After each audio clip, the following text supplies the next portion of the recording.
no lie, this watch makes you want a Samsung phone. It's just the way they powerfully and just effortlessly work together. Like, it's setting the bar. I'm just saying, y'all, but I'm gonna share with you some tips and tricks that, you know, are good for existing Galaxy Watch owners, as well as those that might be eyeing this as a potential purchase, because I will say, the Galaxy Watch 4 can do a lot. Let's get into it. Man, this is ticket talking Mazda for the biggest. That's a comma and a comma. Now, before we get too deep into this video, I gotta give a huge thank you to Samsung for sending out the Galaxy Watch 4 for me to check out, as well as sponsoring the video and supporting the channel. So the first thing that you're gonna wanna do is set up Bixby. So to activate Bixby, you have two buttons along the right-hand side. We're gonna press the top one, and this is your home button. So we're gonna press and hold. What's the weather? It is mostly cloudy and 71 degrees right now. Is it going to rain today? Today, it looks like there is a slight chance of rain from 10 a.m. to 11 a.m., at 1 p.m., and from 7 p.m. to 11 p.m. It's the details, y'all. Like, you can ask it in a very natural way. Like, I've used other smart assistants, and if you don't hit that lingo on the dot, she doesn't know what you're asking. She doesn't know what you're saying. But this, how cold will it be tonight? Tonight, the low temperature is 60 degrees. I'm asking my questions the way that I would naturally ask someone else. You know, I don't have to sit here and think, what's the proper way to ask a smart assistant so that she knows what I'm saying? Because she already knows what I'm saying. The second thing that you're gonna wanna make sure that you do is install some applications. It sounds basic, but I got stuck on this one initially, so don't judge me. But the way that you go about installing apps on your Galaxy Watch 4 is while you're on the clock face, you're gonna swipe up from the bottom, and we're gonna tap on the Play Store icon right here. And then you can tap apps on your phone if it doesn't already pull up a list of applications that are on your phone. But ultimately, this method is gonna let you see the apps that are on your phone that are also available for your watch. So now if it's something like Spotify, I can just tap on that and then hit install. And now I'll have access to Spotify from my watch, so I don't always have to be near my phone. And you can feel free to follow me up there, you know, if you want to see what music I'm listening to. But I gotta say, you get a fairly decent experience of Spotify from your watch. So now from my watch alone, I can like easily control my music. I can swipe to the right and get access to my downloads, my library. Let's hop into Daily Mix 1, and I'm gonna hit play. And then I can choose if I want to listen to this on my phone, on my watch.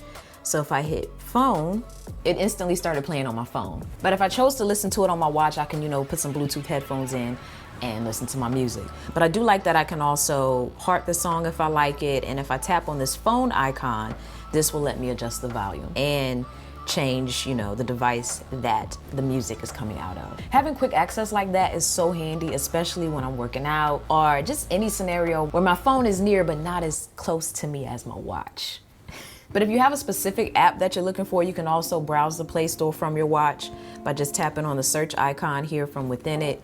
And, you know, I can just tap on the category and you get the picture. Customizing your notifications. This is vital, especially when you're getting alerts for things that you don't want to get alerts for. You're gonna need to know how to stop them. Now, you will need the Galaxy Wearable app for this, which should already be on your phone, but if not, just head into the Play Store on your phone and download it. And once you're in the app, we're gonna go to Watch Settings, Notifications.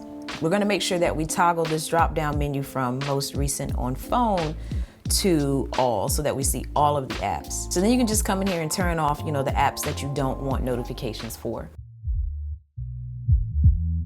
All right, now while we're down this little rabbit hole of customizing things, let's talk about these buttons, because you can customize them too. And I love it because you can change what happens when you press either button on the side of your watch. Now to customize this, what we're gonna do is swipe down from the clock face here, and we're gonna go into the Settings app. And once we're in here, we're gonna go to Advanced Features. We're gonna scroll down to Custom Keys. And right now, like right here, double pressing the home key is gonna launch my most recent applications. But we're gonna change it by tapping on double press and having it launch, let's do Samsung Health, because I've been enjoying that one. Boom.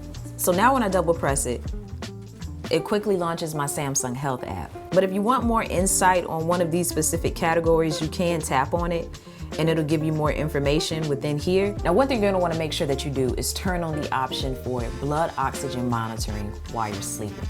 Or you might wanna do.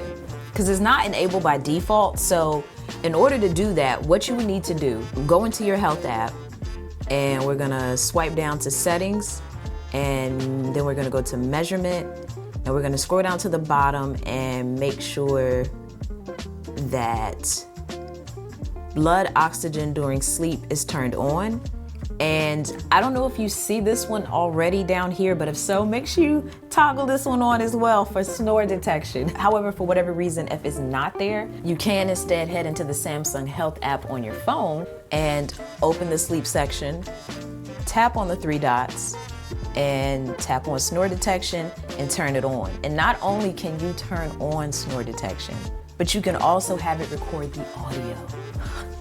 So if you want to hear what kind of snore you got, like the bear snore or the little timid, loud breath snore, you can see which of the 2 veins you fit into.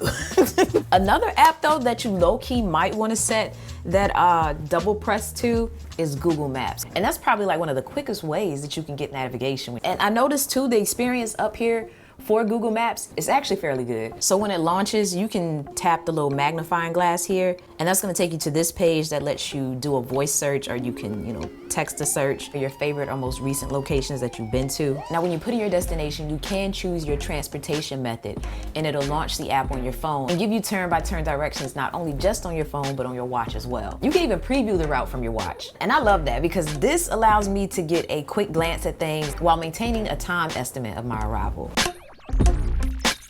All right, now this next one is gonna give you a better messaging experience. And that's by utilizing a few things like quick replies. So by default, you can reply to messages by using your voice.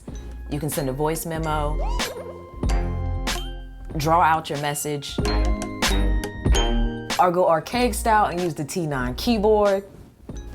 Well, at least it does try to guess the word, because I was about to say, no, this ain't it, because I thought I was going to be pecking. But what I do recommend are the quick replies. And the way that you go about enabling that is actually to go into the Galaxy Wearable app on your phone, and we're going to go to Watch Settings, General, and then Quick Responses. It already has some in here, and to add our own, we're going to go down to the bottom and hit Add Response. And now it's at the top as an option. But let's say, for instance, you got too many options in here, you want to remove one, we can hit Edit, and then tap on the one we want to delete. Yes, please. Delete. And it's gone. The other thing I would recommend that you do while you're in here is turn on custom responses. Now, when that's on, it'll basically read the context of your message and try to help you reply by giving you suggestions based on what the message says. So for example, if someone asked me, how long will you be? It read the context of this message and now it's giving me a few options down here at the bottom that I could use on top of my quick replies. Now, the third thing that I highly recommend you do is install the Gboard keyboard, because it gives you a full keyboard to use instead of all these other methods in which we're using. So to do that, you're gonna head into the Play Store, and then we're gonna search for Gboard.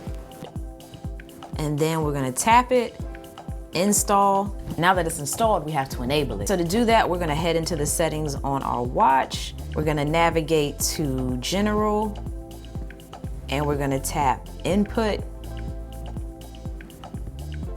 and then tap Keyboard List and Default. And then we're gonna tap Default Keyboard and change it to Gboard. So now when it comes to typing, you have a full keyboard that not only you can use by finger pecking, but you can also use swipe, which is honestly probably the best, if not the better method to use.